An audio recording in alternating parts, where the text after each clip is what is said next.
Hello दोस्तों, मैं अमित शुक्ला आप सभी दोस्तों का स्वागत करता हूं आपके अपने चैनल में।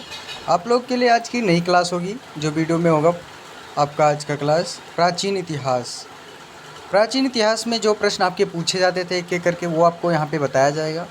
और दोस्तों आपको कैलकुलेशन की कोई दिक्कत नहीं आएगी कि प्रश्न में इस तरीके से हमारे प्रश्न पेपर में आ रहे हैं तो सर आप कैसे तैयारी करें, ये सारी चीज़ें आपको देखने को मिल रही थी। तो अब मैं आपको ये बता दूं कि जो प्रश्न आपको बताया जाएगा ये बहुत ही महत्वपूर्ण प्रश्न होगा और सबसे ज़्यादा आपके प्रश्न में पूछे जाते हैं। तो आइए चलते हैं आपकी क्लास की तरफ कि कौन से प्रश्न किस तरीके से आपके आए हैं। और सबसे मैं आपको अहम बात बता दूं कि आज का जो आपका टॉपिक होगा और पेपर के लिए कौन सा प्रश्न होगा, तो ये लॉन्ग आंसर का आपका जो लॉन्ग प्रश्न होते हैं वो सेक्शन सी के अंतर्गत जो प्रश्न पूछे जाते हैं वो सारे प्रश्न आपको यहाँ पे बताए जा रहे हैं।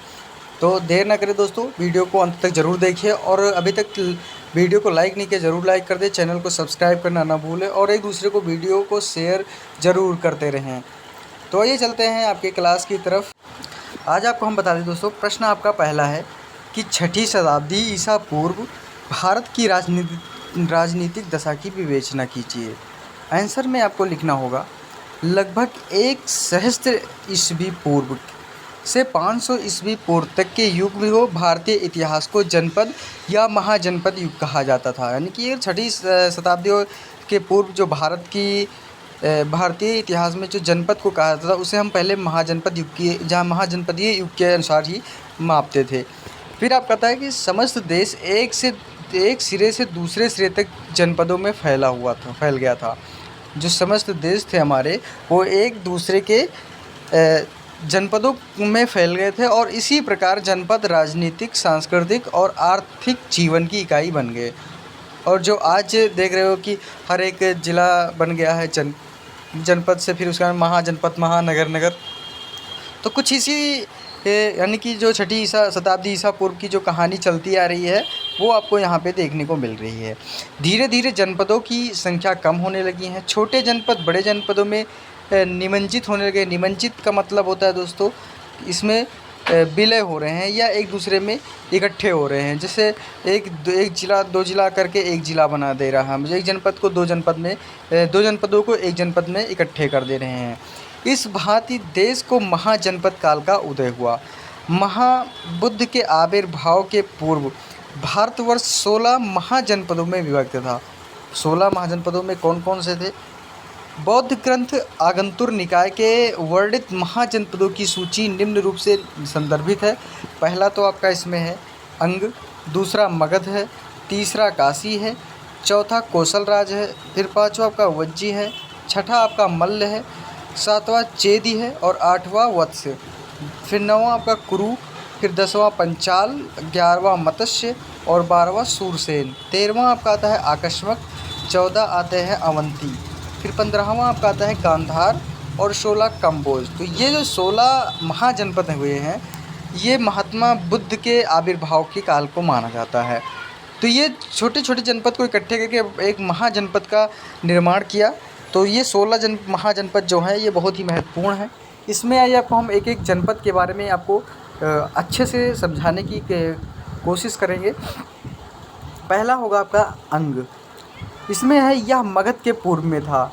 जो ये अंग हमारा महाजनपद है ये मगध के पूर्व में हुआ करता था और दोनों जनपदों को पृथक करती है हुई बीच में चंपा नदी बहती थी। और 2 जनपद जो पृथक यानी अलग होती हैं उसके बीच में हमारी, अब आपको हम बताएंगे दोस्तों कि अग्नि में आपको लिखना है कि यह मगध के पूर्व में था। दोनों जनपदों को पृथक करती हुई बीच में चंपा नदी बहती थी। चंपा नदी के तट पर अग्नि जनपद की राजधानी थी। यानी कि जो चंपा नदी के तट पर हमारी ये जो आपको अग्नि जो राजधानी बनाई गई थे वो अग्नि नदी की है जिसका नाम चंपा हुआ करता था। बुद्धकालीन 6 प्रमुख नगरों में चंपानगर की जो गणना की गई है वो प्रारंभ में अग्नि एक शक्तिशाली जनपद था। कालांतर में मगध राज्य की शक्ति बढ़ी और अन्य राज्य उसी में निमज्जित हो गया। फिर दूसरा आपका आता है मगध। फिर मगध इसके कालांतर के बाद मगध से जो उत्पन्न हुआ, तो मगध का आविर्भाव किस तरीके से हुआ। वर्तमान में बिहार के पटना और गया जिले इस राज्य के अंतर्गत थे। जो हमारा बात करें जो मगध हुआ करता था वो बिहार का जो पटना ज़िला है और जो बुद्ध यानी कि गया ज़िला है, ये दोनों राज्य आपस के अंतर्गत में आया करते थे मगध के। और प्रारंभ में इनकी राजधानी जो थी वो गिरब्रज थी। महाबुद्ध के पूर्व बृहद्रथ और जरासंध मगध के दो प्रसिद्ध राजा थे। यानी कि मगध के जो मुख्य रूप से दो राजा कौन कौन से, पहला तो थे आपके जरासंध और उसका में इसके पूर्व थे बृहद्रथ। यानी कि पहला आपको मिलेंगे बृहद्रथ और दूसरा आपको मिलेंगे जरासंध। उसके अंदर फिर आपका तीसरा आता है काशी। इसकी जो राजधानी हुआ करती थी वो वाराणसी थी, जो वरुणा और 80 नदियों के संगम पर बसी थी। आपको सलाह को पता है कि 80 घाट जो होते हैं, 80 घाट अभी भी आपको मिलता है, तो 80 घाट और वरुणा जो उसके संगम पर बसी थी। गुत्तिल जातक में इस नगरी को 12 योजन विस्तृत तथा भारतवर्ष को सर्वप्रधान नगरी बताया गया। यह राज्य काफ़ी शक्तिशाली और समृद्ध था। जैन तीर्थंकर के पिता अम्बसेन काशी के राजा थे। यानी कि जैन तीर्थंकर के जो पिता हुआ करते थे वो अम्बसेन जी काशी के राजा थे। फिर चौथा पता है कौशल राज। कौशल देश, इसके अंतर्गत अवध का प्रदेश आता था। कौशल राज्य में आपका अवध का प्रदेश आता था। शाक्यों की राजधानी कपिलवस्तु इसी कौशल राज्य के अंतर्गत थी। कौशल और काशी का परस्पर वैमनस्य भी था। कौशल नरेश कंस ने काशी पर अपना अधिकार स्थापित कर लिया था। फिर पांचवा पता है वज्जी। वज्ज क्या है? यह अष्ट राज्यों का संघ है। जो वज्ज है यह अष्ट राज्यों का संघ है। इन राज्यों में लिच्छवी, वृदह, ब्रिज और ज्ञात्रिक विशेष महत्वपूर्ण थे। ये जो चार थे, लिच्छव, वृदह और ब्रिज और कौन थे? ज्ञात्रिक, इसमें महत्वपूर्ण थे। ये सारे राज्य आधुनिक बिहार प्रांत में स्थित थे। ये सारे राज्य कहाँ पे आपको मिलते थे? आधुनिक बिहार और जो बिहार का प्रांत है उसमें स्थित थे। महात्मा बुद्ध के समय तक वज्ज संघ विद्यमान था। कालांतर में मगध के राजा अजातशत्रु ने इसे अपने राज्य में मिला लिया था। पाणिनि के अष्टाध्यायी एवं कौटिल्य के अर्थशास्त्र में भी इनकी चर्चा है। जो वज्ज महाजनपद था, वज्ज जो हमारा राज्य था उसमें मुख्य रूप से जो पाणिनि की जो अष्टाध्यायी है और कौटिल्य के अर्थशास्त्र में भी इनकी चर्चा मुख्य रूप से हुआ है। फिर छठा पता है मल्ल देश। वज्ज राज्य के भांति मल्ल राज्य भी एक संघ राज्य था। इस संघ राज्य में मल्लों की दो शाखाएं मिलती थीं। कौन कौन सी? एक तो कुशीनारा का मल्ल और दूसरी आपको पावा की मल्ल शाखा। यानी कि महाभारत में मल्ल राज्य दो भागों में विभाजित हुआ है।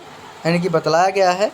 कुशीनारा आधुनिक देवरिया जिले और कसाया और आधुनिक में पडरौना था। यानी कि कुशीनारा आधुनिक देवरिया जिले में, कसाया और आधुनिक पडरौना था।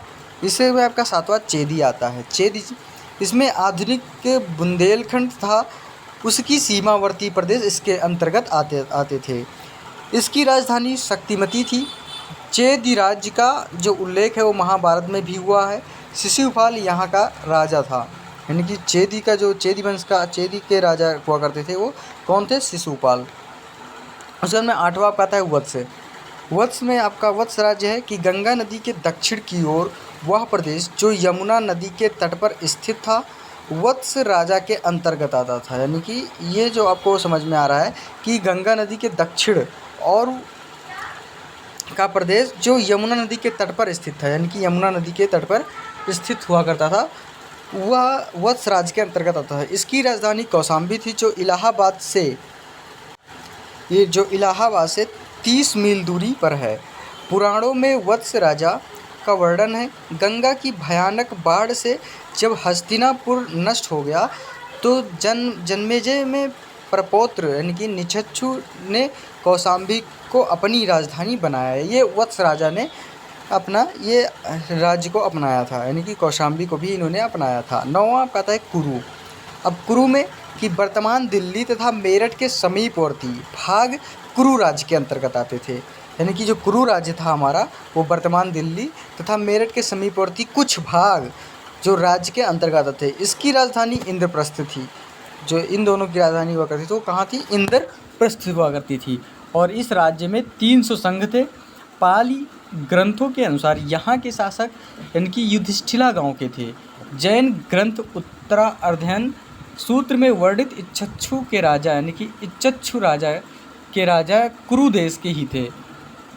जातक कथाओं एवं बौद्ध ग्रंथों से भी कुरु राज्य की जो राजनीतिक अवस्था की संपुष्टि होती है वो प्रथम कुरु देश में राजतंत्र शासन था, परंतु कुछ दिनों के पश्चात यहाँ भी एक गणतंत्र की स्थापना हो गई। तो ये कुरु राज्य के अंतर्गत ये सारी चीज़ें आपको जानकारी मिलती है। इसमें आपको इस राज्य में 300 संघ के अंतर्गत आते थे। उसके बाद में फिर आपको जातक कथाओं एवं बौद्ध ग्रंथों से आपको कुरु राज्य की राजनीतिक अवस्था की संपुष्टि होती है। उसके बाद में फिर आपका आता है नेक्स्ट पांचाल। 10वां आपका आता है कि पांचाल देश की राजधानी। प्रदेश में वर्तमान रुहेलखंड तथा उसके समीप के कतिपय जिले सम्मिलित थे। प्राचीन काल में पांचाल देश 2 राज्यों में विभक्त था। पहला तो आपका आता है उत्तर पंचाल जिसकी राजधानी काम्पिल्य थी, और पंचाल का जो राज्य दक्षिण पांचाल राज्य की भांति अधिक शक्तिशाली नहीं था। अतएव इन्हें अधीन करने के लिए दक्षिण पंचाल तथा कुरु राज्य निरंतर प्रयत्नशील रहते थे।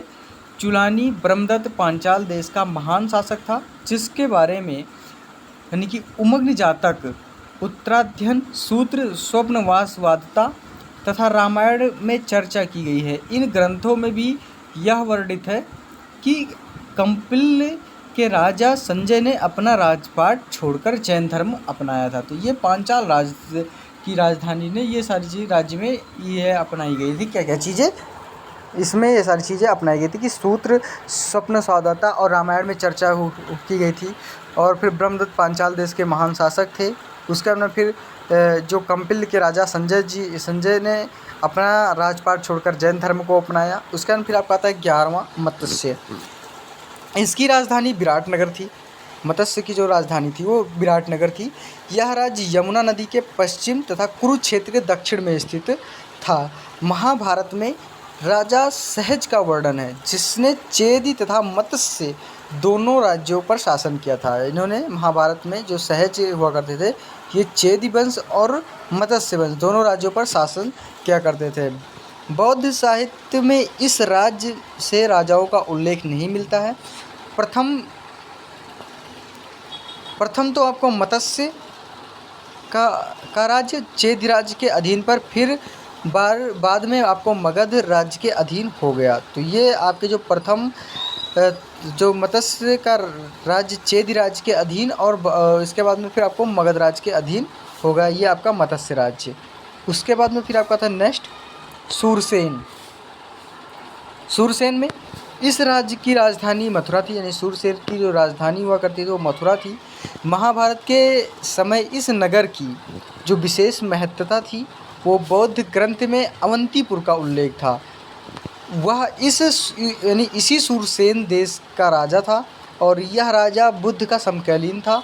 यहाँ पहले गणतंत्र राज्य था, परंतु बौद्ध समय में इसमें राजतंत्र की स्थापना हुई। तो गणतंत्र और राजतंत्र की जो स्थापना हुई वो सूरसेन के राजधानी यानी कि जो इसकी राजधानी मथुरा थी सूरसेन के अंतर्गत आता है। उसका फिर आपका आता है 13वां नंबर अश्मक, यानी कि दक्षिण भारत की प्रमुख सरिता की बात करें तो नदी गोदावरी के तट पर स्थित वह राज्य भारत का एक प्रमुख राज्य था। इस राज्य की राजधानी पोतन या पोटली थी, जो अश्मक राज था। पुराणों के अनुसार इस राज्य के शासक ने इक्ष्वाकु वंश के थे, जो इक्ष्वाक वंश के थे शासक। वो जातक से यह विदित होता है कि किसी समय यह किसी राज्य के अधीन था। अश्मक देश के जो निरपित परवर अरुण तथा उसके मंत्री नंदीसेन का उल्लेख चुल्लकलिंग जातक में मिलता था। जो अश्मक में हुआ करता था वो चुल्लकलिंग में क्या होता था, इसके मंत्री यानी कि नंदीसेन का जो उल्लेख हुआ है वो चुल्लकलिंग जातक में मिलता था। उसके बाद फिर आपका आता है अवंती प्रदेश। 14 आपका आता है अवंती प्रदेश। अवंती प्रदेश में आधुनिक भारत की जो मलवा प्रांत है वो प्राचीन काल का अवंती राज्य था। प्रमुखतः इस राज्य के 2 भाग थे। पहला तो आपका मिलेगा उत्तरी अवंती और दूसरा आपको मिलेगा दक्षिणी अवंती। इसकी राजधानी क्रमशः उज्जैनी तथा दूसरा क्या होगा महिष्मती थी, यानी कि उज्जैनी और महिष्मती थी। ये दोनों नगरी सांस्कृतिक तथा धार्मिक दोनों दृष्टिकोण से प्राचीन भारत की नगरी महानगरी थी और महिष्मती जो है वो नर्मदा के तट पर बसी हुई थी।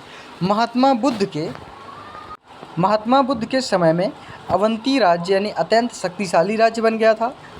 चंड प्रदोत इस राज्य के प्रसिद्ध शासक थे, यानी अवंती के जो शासक हुआ करते थे वो कौन हुआ करते थे आपके, ये चंड प्रदोत हुआ करते थे। फिर 15वां नंबर आपका था गांधार। गांधार प्रदेश में गांधार राज्य में तक्षशिला, कश्मीर तथा पश्चिमोत्तर प्रदेश सम्मिलित थे, यानी कि जो गांधार प्रदेश में हुआ करते थे वो आपका पहला तो आपका था तक्षशिला हो गया, उसके बाद फिर कश्मीर हो गया, उसमें कि पश्चिम प्रदेश के पश्चिमोत्तर प्रदेश की राजधानी राज्य जो प्रदेश सम्मिलित हुआ करते थे वो आपके मगध में आया करते गांधार में आया करते थे।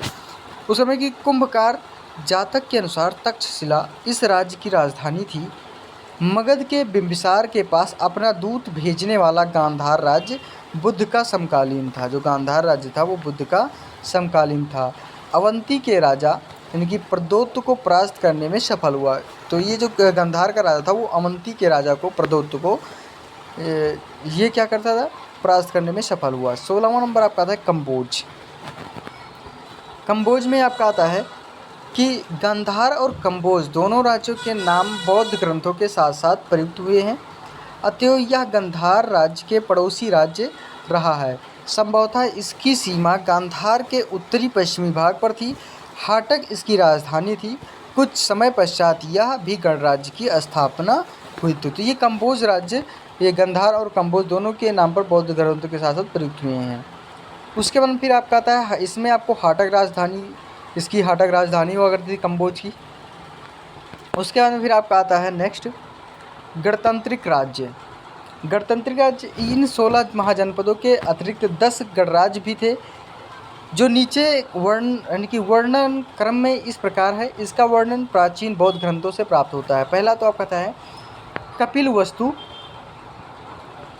कपिलवस्तु के शाक्य। इसमें कपिलवस्तु के शाक्य में कि शाक्यों का राज्य उत्तर में हिमालय, पूर्व में रोहिणी नदी और पश्चिम तथा दक्षिण में राप्ती नदी से घिरा हुआ था। इसकी राजधानी कपिलवस्तु थी, जो गौतम बुद्ध के जन्म स्थान यानी कि लुम्बिनी वन से 8 मील पश्चिम की ओर रोहिणी के पश्चिम किनारे पर स्थित थी। ये कपिलवस्तु के शाक्य से आता है। दूसरा पता कि रामगाम के कोलिये।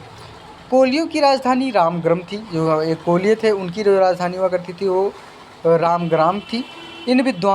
एक विद्वान ने वर्तमान में रायपुर देवरिया को रामग्राम बताया है। रायपुर में देवरिया को रामग्राम बताया है, जो मुंडेरा से लगभग 2 मील दक्षिण पूर्व यानी कि मर्तवाल के किनारे पर है। फिर आपका था कि तीसरा नंबर पावा के मल्ल। महात्मा बुद्ध के समय मल्ल राष्ट्र 2 भागों में विभाजित था और इसकी राजधानी कुशीनारा और पावा थी। पावा का तात्पर्य पडरौना से लगाया जाता है। चौथा का था कुशीनारा के मल्ल। कुशीनारा देवरिया प्रांत का आधुनिक कस्बा ही है, जहाँ महात्मा गौतम बुद्ध का महापरिवार निर्माण हुआ था। फिर पांचवा आपका था कि पिप्पलीवन के मौर्य, मन की मौर्यों की राजधानी पिप्पलीवन थी। इन्हें भगवान बुद्ध के परिनिर्वाण होने पर इनके अवशेष भाग को प्राप्ति हेतु मल्लों के पास संदेश भेजकर कहा था, भगवान क्षत्रिय हैं और हम भी क्षत्रिय हैं। फिर छठा आता है अल्पकल्प की बुली। अल्पकप यानी कि अल्पकप के बुलियों का भी एक स्वतंत्र राज्य था, परंतु यह अधिक शक्तिशाली नहीं था। वह एक नियोजन विस्तृत था। इसका संबंध बेट द्वीप के राजवंश से था। संभवतः बुलियों का राज्य आधुनिक शाहबाद और मुजफ्फरपुर के बीच स्थित था। फिर सातवां आपका आता है इसमें कि सुसुमारगिरी के भाग्य यानी कि भाग्य की राजधानी सुसुमारगिरी थी। यह राज्य आधुनिक मिर्ज़ापुर जिले के दक्षिणी भाग और कुछ आसपास के प्रदेश है। यानी कि सुसुमारगिरी मिर्ज़ापुर जिले का वर्तमान चुनार कस्बा माना जाता है। फिर आठवां है केशपुत्र के कलाम। यह भी छोटा सा स्वतंत्र राज्य था। इसकी राजधानी केशपुत पंचालक यानी केसिनो से संबंधित की गई थी। फिर नौ आता है मिथिला के विदेह। विदेश की जो राष्ट्र की राजधानी वो मिथिला थी। बुद्ध काल में यह वज्जी महाजनपद के अंतर्गत आता था। पहले यह राजतंत्र था, परंतु आगे चलकर यहाँ की क्रांति ने इस प्रकार की राज पद्धति का अंत कर वहाँ गणमूलक शासन पद्धति को जन्म दिया। उनकी राजधानी मिथिला थी, जो आजकल मुजफ्फरपुर और दरभंगा जिलों के उत्तर में नेपाल की सीमा पर जनकपुर स्थान पर स्थित था। 10वां आपका आता है वैशाली की लिच्छवी। वैशाली वज्ज जनपद की राजधानी थी, जो इस समय बिहार प्रदेश के मुजफ्फरपुर रेलवे स्टेशन को लगभग 22 मील दूर पर अपने प्राचीन नाम के से प्रसिद्ध है। तो ये वैशाली के लिच्छवी होते हैं। फिर प्रश्न नंबर 2 आपका आता है कि भारतीय इतिहास के स्रोत के रूप में पुरातात्विक साधनों के महत्व की विवेचना कीजिए। उत्तर में आपका आएगा कि प्राचीन भारत के इतिहास के संकलन में पुरातत्व सामग्री का विशेष महत्व है। जहाँ साहित्य चुप है और वहाँ पुरातात्विक साधनों से इतिहास की टूटी कड़ियों को जोड़ा जाता है। अध्ययन की सुविधाओं के लिए पुरातत्व के साधनों को निम्नलिखित 3 भागों में विभाजित किया था। पहला तो आपका आता है अभिलेख। अभिलेख में क्या क्या चीज़ें होती हैं आपको बताते हैं। अभिलेख के महत्व के विषय में इतना ही कहना अधिक होगा कि जहाँ हर प्रकार के साधन शिथिल पड़ जाते हैं, वहाँ उन अभिलेखों से ही कुछ इतिहास जाना जा सकता है। स्मिथ जी लिखते हैं कि अभिलेख सबसे अधिक महत्वपूर्ण था, विश्वसनीय साधन है और प्रारंभिक हिंदू इतिहास में घटनाओं की तिथि को ठीक ज्ञान अभी तक प्राप्त हो सका है। वह प्रधानता अभिलेखों के साक्ष्य पर आधारित है। ये अभिलेख शिलाओं, स्तंभों, गुफाओं, धातु पत्रों में खुद मिले हैं तथा संस्कृति में, पाली, प्राकृत भाषाओं में इनमें काफ़ी जानकारी मिलती है। उदाहरण के लिए आपको अशोक के अभिलेखों से उसके धर्म तथा साम्राज्य की सीमाओं की जानकारी होती है। राजकवि यानी हर्षेय का प्रयाग स्तंभ पर लिखा है कि लेख समुद्रगुप्त के संबंध में पर्याप्त ज्ञान देता है। उदयगिरि की गुफाओं तथा सांची के स्तूप में के लेखों से चंद्रगुप्त और विक्रमादित्य के संबंध में जानकारी प्राप्त होती है। इसी प्रकार एशिया माइनर में प्राप्त बेगज कोई को अभिलेख वैदिक काल के देवताओं और आर्यों के संबंध में पर्याप्त जानकारी देता है। इन अभिलेखों के संबंधों में प्लीट महोदय जी ने लिखा है कि प्राचीन भारत के राजनीतिक इतिहास का ज्ञान हमें केवल अभिलेखों के धैर्यपूर्वक से प्राप्त होता है, परंतु भारत के अन्वेषण की अन्य शाखाओं में हमें अंशतः अभिलेखों का ही आश्रय लेना पड़ता है। इनके बिना कठिनता से किसी तिथि का निश्चय किया जा सकता है और वह उस सब में क्रम उत्पन्न करते हैं जो हमें साहित्य, परंपरागत कथाओं, सिक्कों, कला, शिल्प अथवा अन्य किसी साधन से प्राप्त होता है। दूसरा आपका आता है मुद्रा, यानी कि मुद्राएं में प्राचीन भारतीय इतिहास की जानकारी में मुद्राओं का सबसे बड़ा योगदान है। ये मुद्राएं सम्राट के राज्य विस्तार, कीर्तियों, वंशावली और तत्कालीन धार्मिक भावनाओं, आर्थिक दशा एवं कला पर पर्याप्त प्रकाश डालती है। उदाहरण के रूप में समुद्रगुप्त का संगीत जो है प्रेम तथा अश्वमेध यज्ञ करना मुद्राओं से ही प्रमाणित होता है। यूनानी राजाओं और शक क्षत्रपों का परिचय हमें मुद्राओं से ही प्राप्त होता है। प्राचीन काल में भारत का रोम से व्यापारिक संबंध भी सिक्कों से ही पता चलता है और सिक्कों की उपयोगिता के संबंध में स्मिथ महोदय जी लिखते हैं, यानी कि सिक्के के संबंध में स्मिथ महोदय जी थोड़ा बहुत इसमें आपको बताते हैं कि सिकंदर के आक्रमण के समय में से जो मुद्राएं प्रत्येक युग में इतिहासकारों के अन्वेषण का कार्य में अमूल्य सहायता पहुंचाती रही हैं और बैक्ट्रियन, इंडो ग्रीक तथा इंडो पार्थियन राजवंशों के इतिहास जानने के लिए यही एकमात्र साक्ष्य है। फिर तीसरा आपका था कि प्राचीन स्मारक। इसमें आपका आएगा कि प्राचीन काल की जो सभ्यता के भग्नावशेष प्राचीन मानव की सुंदर कला के प्रतीक आज उत्खनन द्वारा हमें प्राप्त हो रहे हैं। यद्यपि राजनीतिक दृष्टिकोण से इनका महत्व नहीं है, फिर भी सांस्कृतिक दृष्टिकोण से इनका बहुत अधिक महत्व है। प्राचीन स्मारक का जो प्राचीनतम उत्खनन था, यानी कि इसमें राजनीतिक दृष्टिकोण से, सांस्कृतिक दृष्टिकोण से ये साहित्यिक साधनों के अभाव को पूर्ति तथा उनकी संपुष्टि को करते हैं। साहित्य में अतिशयोक्ति मिलना स्वाभाविक है, किंतु प्राचीन स्मारकों में अत्युक्ति एकदम नहीं। वह तो उतना ही प्रकट करता है जितना कलाकार में क्षमता थी। प्राचीन स्मारकों के अंतर्गत प्राचीन भवन, मंदिर, यानी कि जो स्मारक हुआ करते थे पहले, उसमें आपको भवन, मंदिर, प्राचीन स्मारक, और आपको बता दें हम बिहार स्तूप, फिर मठ मूर्तियाँ, चित्रकारी, भग्नावशेष आदि आते हैं। प्राचीन स्मारकों का प्रकाश में लाने का श्रेय भारत के पुरातत्व विभाग को है, यानी कि जो भारत का पुरातत्व विभाग है वो प्राचीन स्मारक को जो लाने का उनका कार्य है वो पुरातत्व विभाग को जाता है। इसकी देखरेख में हड़प्पा, मोहनजोदड़ो, तक्षशिला, मथुरा, सारनाथ, कसया, पाटलिपुत्र, यानी कि जो पटना जो हमारा अब आज के उसमें हुआ पाटलिपुत्र, नालंदा, राजगिरी, सांची, बहारहुत, लक्ष्मणेश्वर, अगदी, हस्तिनापुर, विराटनगर, फिर आपका आता है रोपड़, लोथल आदि अनेक स्थानों में जो खुदाइयाँ हुई हैं उनमें से बहुत महत्वपूर्ण तथ्य प्राप्त हुए हैं। तक्षशिला की खुदाई में कुछ मूर्तियाँ प्राप्त हुई हैं जिसमें गांधार की शैली की कला और विशेषताओं का ज्ञान होता है। पाटलिपुत्र के खंडहरों से मौर्य सम्राटों की नगर निर्माण योजना पर प्रकाश पड़ता है। खुदाइयों के अतिरिक्त धरती के ऊपर के भवन, मंदिर, स्तूप आदि के इतिहास का अमूल्य सामग्री भी प्रदान करते हैं। सारनाथ के घंटाघर, स्तंभ, मस्तक प्राचीन काल के नक्काशी कला का बेजोड़ नमूना है। अजंता एलोरा की गुफाओं के भित्ति चित्र प्राचीन भारतीय चित्रकला की सर्वश्रेष्ठता को सिद्ध कर देते हैं।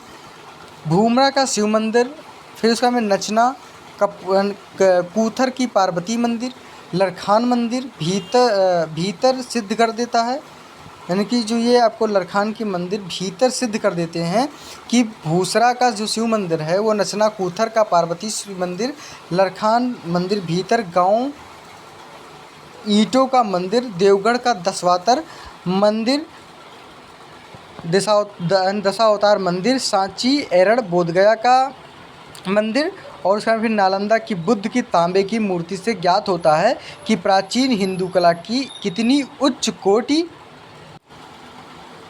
की कला थी। कुछ विदेशी खंडहर भी भारतीय इतिहास के संबंध में अनेक जानकारी देते हैं।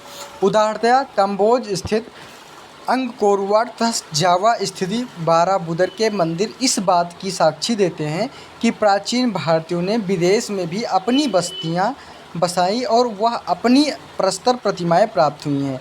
इनके विषय में इब्न महोदय का विचार है, यह अवशेष स्पष्टतः यह उद्बोधित करते हैं कि वहाँ के निवासी हिंदू थे जो शिव, पार्वती, गणेश और नंदी आदि की पूजा करते थे। तो इस तरीके से आपको ये सारी चीज़ें आपको यहाँ पे बताई गई हैं कि किस तरीके से कौन से इतिहासकारों के अंतर्गत कहाँ से आपको किस शिलालेख से क्या प्राप्त होता है। ये सारी चीज़ें आपको यहाँ पे प्राचीन इतिहास के अंतर्गत में आपको यहाँ पे बताया गया। दोस्तों वीडियो अच्छी लग रही हो तो ज़रूर लाइक करें और चैनल को सब्सक्राइब करना ना भूलें और एक दूसरे को वीडियो को ज़रूर शेयर करें। इसी के साथ अगली वीडियो के साथ ज़रूर उपस्थित होंगे। धन्यवाद दोस्तों, जय हिंद।